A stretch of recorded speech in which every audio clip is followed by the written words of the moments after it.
firmas y los sellos aclaratorios de los doctores Fernando Maroto, Roberto Borsellini, Juan Carlos Fugareta, por ante mí, Adriana Chierico. Sentencia.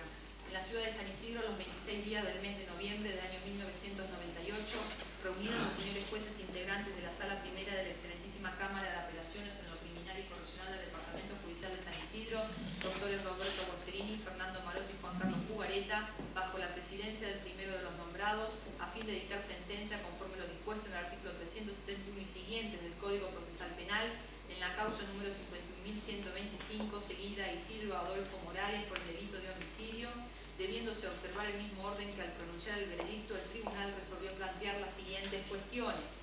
Primera, ¿cuál es la calificación legal que corresponde? Segunda, ¿qué pronunciamiento corresponde dictar?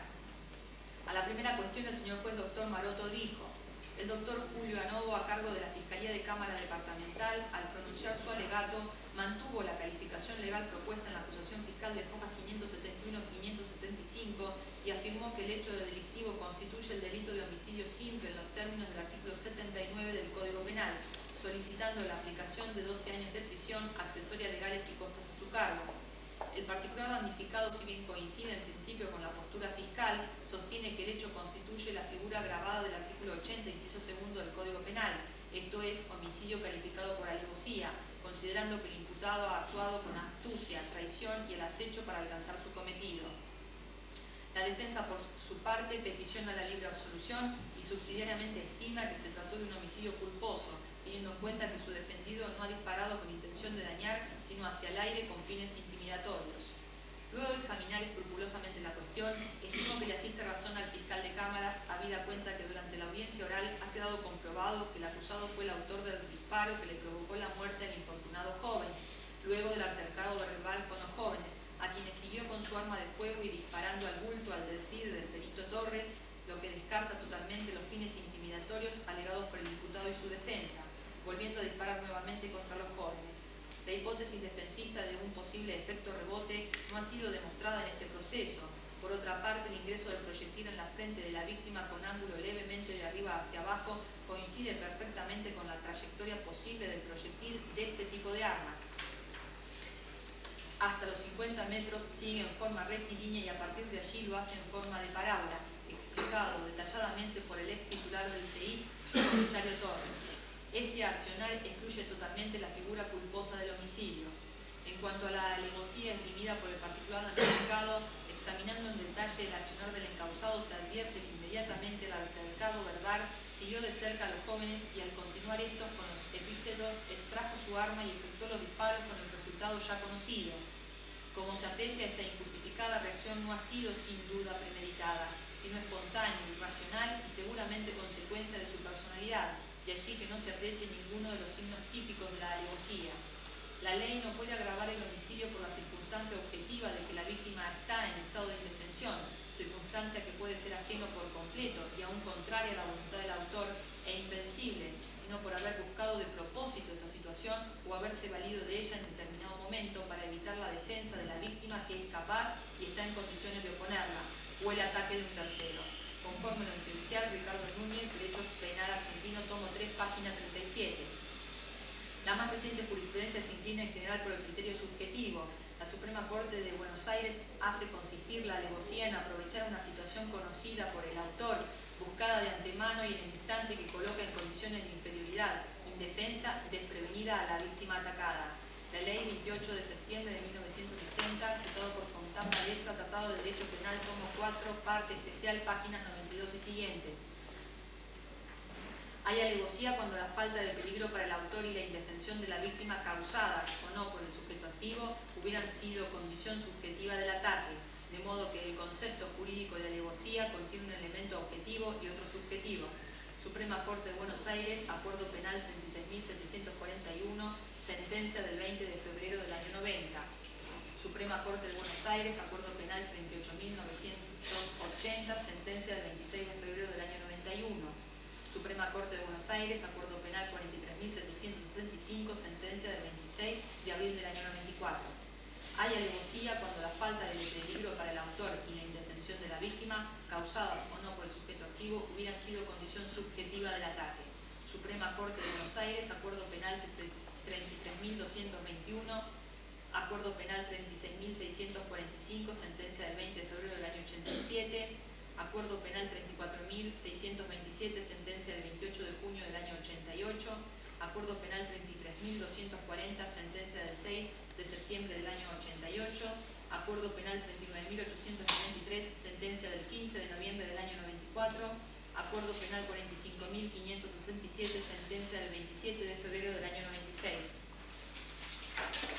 El elemento subjetivo consiste en que la falta de peligro para el autor y la indefensión de la víctima, causadas o no por el sujeto activo, hubieran sido condición subjetiva del ataque.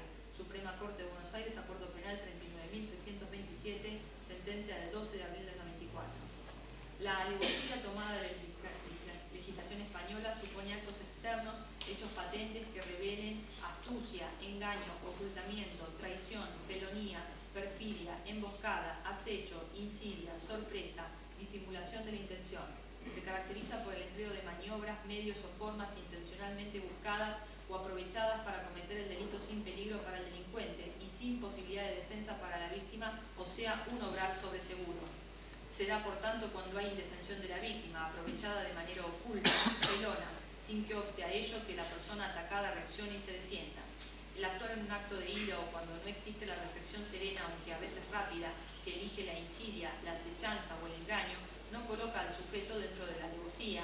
Tampoco si el ataque se realiza de frente y con peligro, aunque seguimiento sigiloso, o si la víctima ha jugado para evitar el ataque. Conclusiones jurisprudenciales de Rubianes, Código Penal, su interpretación jurisprudencial editorial de Palma, Buenos Aires.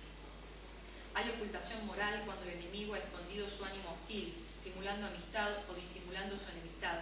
Del enemigo que nos asalta amenazante podemos ponernos en guardia y con frecuencia logramos defendernos, pero es imposible precavernos del enemigo que se nos acerca con la sonrisa en los labios. Esta diferencia nos la revela la sensibilidad moral o el dolor más intenso que nos causan las traiciones de los amigos respecto a las ofensas de los que conocemos como enemigos, lo cual es efecto de un mayor peligro que por la mayor alarma que produce se convierte en un criterio político. Este es el homicidio que se llama con alevosía. Carrara, Programa de Derecho Criminal, parte especial, tomo 5, páginas 185 y siguientes. Por ello sostengo que el hecho se encuadra en la figura prevista en el artículo 79 del Código Penal. Así lo voto por ser ello mi íntima y sincera convicción. Artículo 373 y 210 del Código Procesal Penal. A la misma cuestión, el señor juez Dr. Borserini adhirió los fundamentos del preopinante y votó en el mismo sentido por ser ello su íntima y sincera convicción. A la misma cuestión, el señor juez Dr. Fugareta adhirió los fundamentos del Dr. Maroto y votó en el mismo sentido por ser ello su íntima y sincera convicción. A la segunda cuestión, el señor juez Dr. Maroto dijo: atento a la calificación legal adoptada, las circunstancias atenuantes y agravantes, y haciendo de ellas una justa ponderación, propicio la aplicación a Isidro Adolfo Morales de las demás circunstancias personales sobrantes en autos, la pena de 12 años de prisión, accesorias legales y costas del proceso como autor responsable del delito de homicidio simple. Artículos 5, 12, 29, inciso 3, 40, 41, 79 del Código Penal y 375 y 531 del Código Procesal Penal. Así lo voto por ser ello mi íntima y sincera convicción. Artículo 373 y 210 del Código Procesal Penal. A la misma cuestión, el señor juez Dr. Borserini adhirió los fundamentos del preopinante y votó en el mismo sentido por ser ello su íntima y sincera convicción. A la misma cuestión, el señor juez Dr. Fugareta adhirió los fundamentos del Dr. Maroto y votó en el mismo sentido por ser ello su íntima y sincera convicción. Por ello, el tribunal por unanimidad resuelve: primero, condenar a Isidro Adolfo Morales, de nacionalidad argentina, de instrucción primaria, casado, metalúrgico, nacido el 5 de mayo de 1942 en Santa Fe, hijo de Esteban y Jesús Abramor, documento nacional de identidad número 6.249.905, domiciliado en la calle Italia 8585 de José León Suárez, a la pena de 12 años de prisión, accesorias legales y costas del proceso como autor responsable del delito de homicidio simple. Artículos 5, 12, 29, inciso 3, 40, 41, 79 del Código Penal y 375 y 531 del Código Procesal Penal. Segundo, decomisar el arma utilizada en la perpetración del ilícito, artículo 23 del Código Penal. Tercero, regular los honorarios profesionales de la doctora Ferroni en la cantidad de 45 ius, conforme ley 8.904. Cuarto, regular los honorarios profesionales del doctor Julio José Viallo en la cantidad de 50 ius, conforme ley 8.904. Regístrese, notifíquese, ofíciese y oportunamente archívese. Obran las firmas y los sellos declaratorios de los doctores Fernando Maroto, Roberto Borserini, Juan Carlos Fugareta por ante mí, Adriana Chirico. Ha concluido el juicio. Queda notificada la parte.